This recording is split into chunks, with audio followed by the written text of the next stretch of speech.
Hey, hello everyone. Welcome. I'm Chris with Elliott Wave Cafe here with the next wave market report.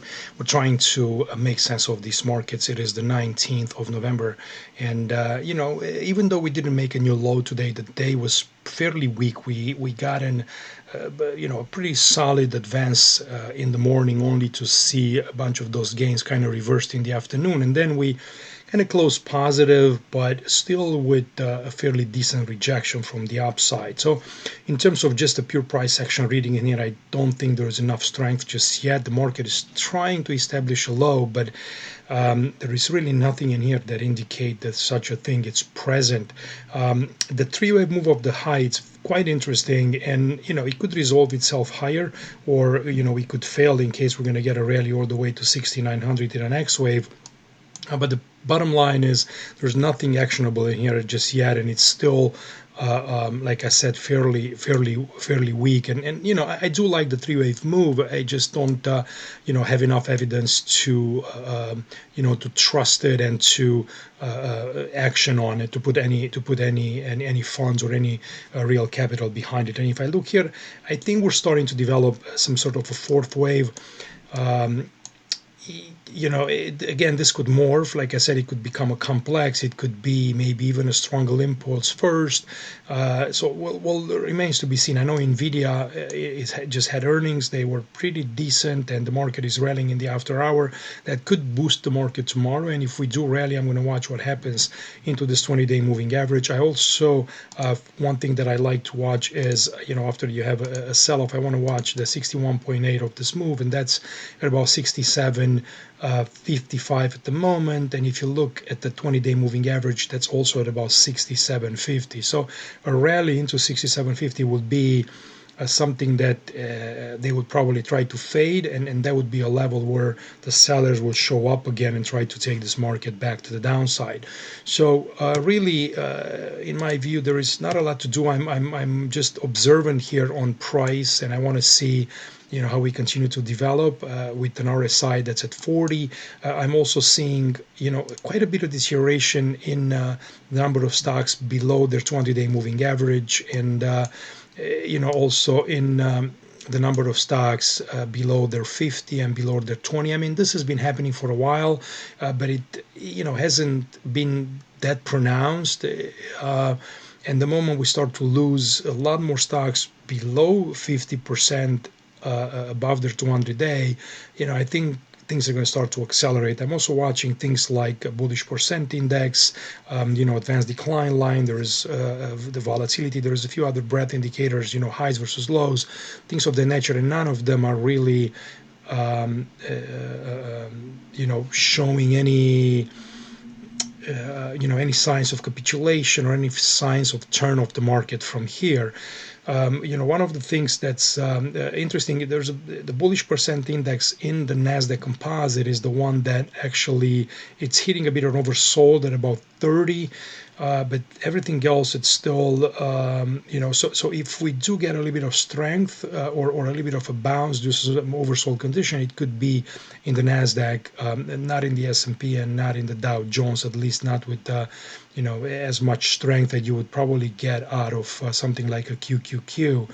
But for right now, there is not a lot there, and I'm going to continue to watch kind of how this develops going forward, because all of these are just just kind of little clues that can keep us on the right side here without getting aggressive or without putting money to work, only to take them off afterward. So I need a bit more confirmation. Now, going to Bitcoin,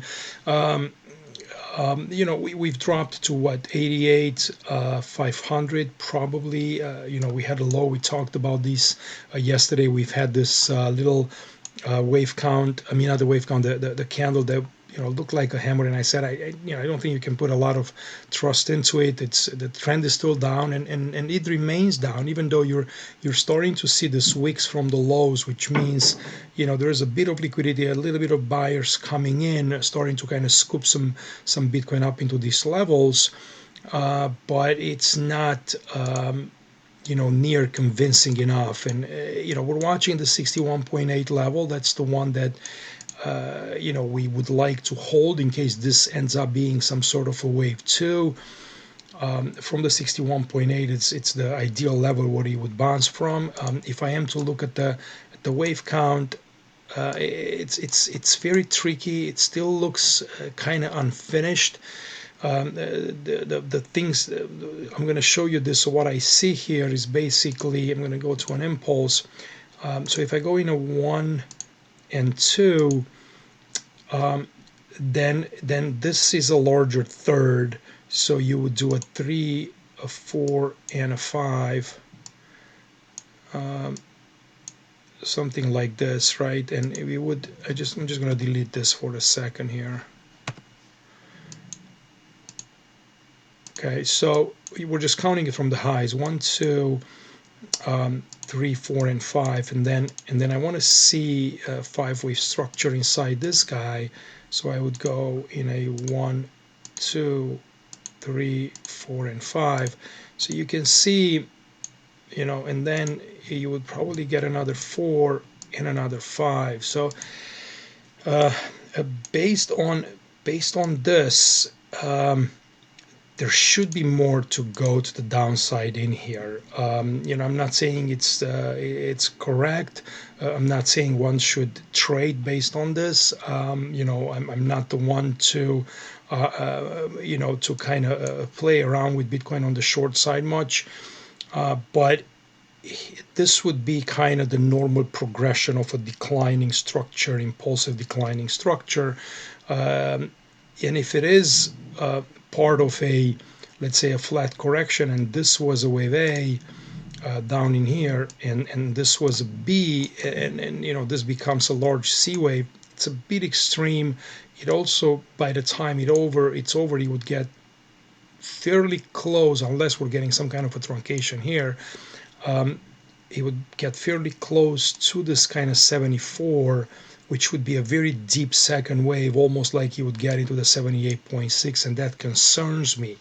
So it concerns me with the thought that it might not be a second wave, and that's totally fine if it isn't. So let's keep an eye on the structure as we're moving. Watch, let's say that if this is a low, watch a 4th wave pullback for V3 around 95, 341. It would be a level where this would probably start to fail and turn back down.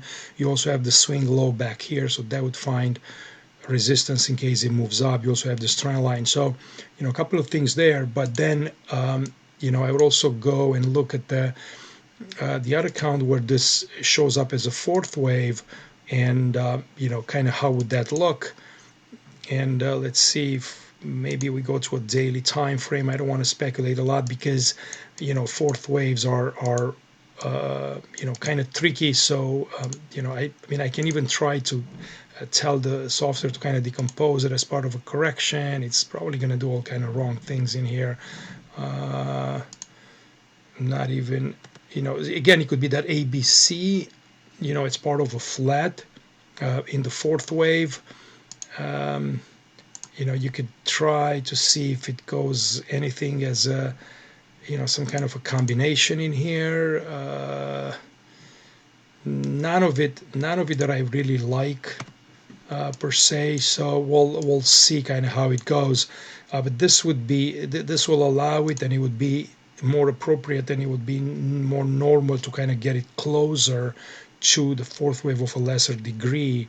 And then we can figure out the wave structure later, because see, it doesn't really matter what the wave structure is. I say this a lot.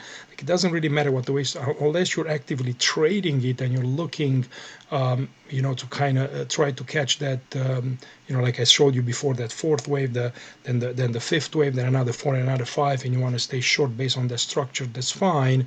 Just kind of know that there is invalidation points higher. And we can talk about those in different videos, but you got to know exactly where you're wrong. So basically, it doesn't matter what the wave structure is. What it matters is that the market is weak. It's trading with the lower momentum, and there's no point to get actively involved until the structure is complete. And so far, it doesn't look like that. I mean, the price has to respond. It needs to show us, that the lows are being formed, and that's not going to happen, straight up like that. And if any price moves like that, that's a short, right? Because that's not how you form a low. Most of the times when you get in downtrends, when you get sharp moves higher, those are usually somebody's moving the price, and that's just not really sustainable. You want the whole market to participate, and that takes a bit of time to form, from my experience.